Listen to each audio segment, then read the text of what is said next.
అభివృద్ధి పనులను ప్రారంభించడం జరిగింది.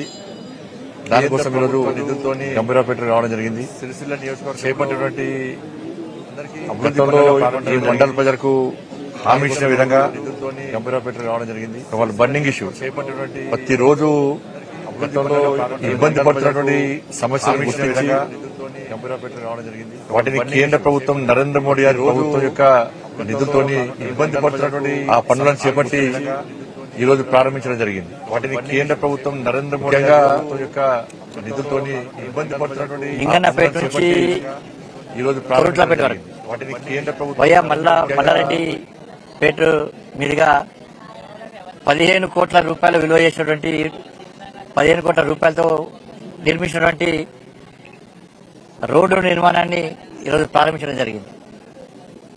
దాంతోపాటు గంభీరావుపేట మల్లారెడ్డిపేట మీదుగా 8 కోట్ల 60 లక్షలతోని బ్రిడ్జ్ నిర్మాణం కూడా చేపట్టడం జరిగింది.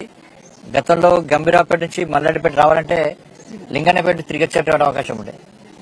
అక్కడ కూడా చాలా సందర్భాల్లో ఇబ్బంది పడ్డారు ప్రజలు. దాన్ని గుర్తించిన తర్వాతనే ఇక్కడ ప్రజల యొక్క కోరిక మేరకు ఇవాళ PMJSY కింద 8 కోట్ల 60 లక్షలతోని ఈరోజు బ్రిడ్జ్ నిర్మాణం చేపట్టడం జరిగింది. దాదాపు 23-24 కోట్ల రూపాయలతోని ఈరోజు ఈ మండలంలో అభివృద్ధి కార్యక్రమాలను కేంద్ర ప్రభుత్వ నిధులతోని చేపట్టడం జరిగింది. రోడ్డేమో CRF సెంట్రల్ రోడ్ ఫండ్స్, ఇదేమో PMJSY. ఈ రెండు నిధులను కూడా ఈ మండలానికి కేటాయించడం జరిగింది. గతంలో కూడా సిరిసిల్ల నియోజకవర్గానికి కేంద్ర ప్రభుత్వము అనేక నిధులు ఇచ్చింది. కానీ చాలా మంది కూడా వాళ్ళ నిధులుగా చెప్పుకునే ప్రయత్నం చేశారు. ప్రారంభోత్సవాలు కూడా వాళ్ళే చేసేటోళ్ళు, కనీసం మోడీ గారి పేరు ఇక్కడ ఇప్పేటోళ్ళు కాదు.